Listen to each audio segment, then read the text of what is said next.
abantu ntamuwe.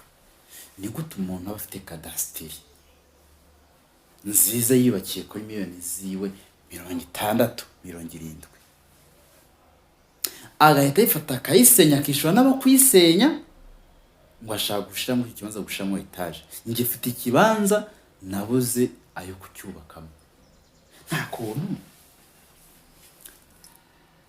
kwibaza, nta kuntu bazajya bafata amazu bakayaha nk'amapine cyangwa bagakoresha ubundi buryo yazajya yimugwa akavamo akajya ahandi. Inzu kuri wayubatse ukaba ku buryo ubuzi ikindi kibanza ahandi runaka wayiterura ukayijyana, ku buryo aba bagabo ba nyirayo mazu bazajya bafata ya mazu bakayaduheza. Dufite ibibanza tubabuze yo kubaka, bakayaduha, bakaduha amafaranga tugakura umwanda, cyangwa se tukajya tuzigura muri make nk'umuneke. Ariko cyaba cyiza nuko bazara twishura uwo mwanda, hako ayo mafaranga bagiye guhereza abakozi bafutwara n'umwanya ngo basaye ya nzu, tukayituza tugaterura tukajyana tugatereka muri cya kibanza cyacu.